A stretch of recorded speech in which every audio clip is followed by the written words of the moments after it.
Years ago, I felt like I was stuck in a rut. So I decided to follow in the footsteps of the great American philosopher, Morgan Spurlock, and try something new for 30 days. The idea is actually pretty simple.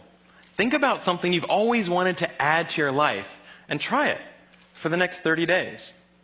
It turns out 30 days is just about the right amount of time to add a new habit or subtract a habit, like watching the news, from your life.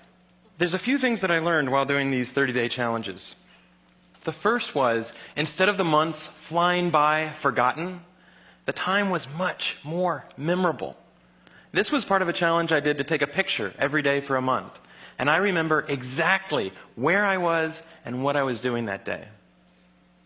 I also noticed that as I started to do more and harder 30-day challenges, my self-confidence grew.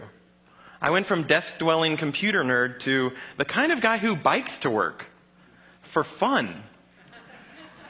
Even last year, I ended up hiking up Mount Kilimanjaro, the highest mountain in Africa.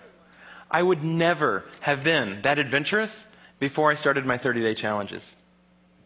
I also figured out that if you really want something badly enough, you can do anything for 30 days. Have you ever wanted to write a novel? Every November, tens of thousands of people try to write their own 50,000-word novel from scratch in 30 days. It turns out, all you have to do is write 1,667 words a day for a month.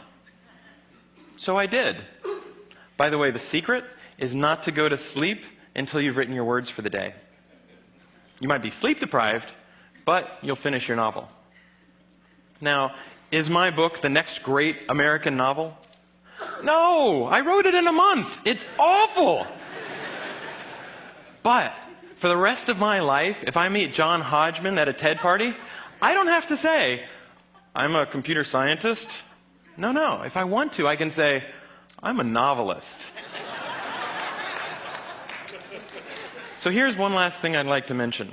I learned that when I made small, sustainable changes, things I could keep doing, they were more likely to stick. There's nothing wrong with big, crazy challenges. In fact, they're a ton of fun, but they're less likely to stick. When I gave up sugar for 30 days, day 31 looked like this. So here's my question to you. What are you waiting for? I guarantee you the next 30 days are going to pass whether you like it or not. So why not think about something you have always wanted to try and give it a shot for the next 30 days? Thanks.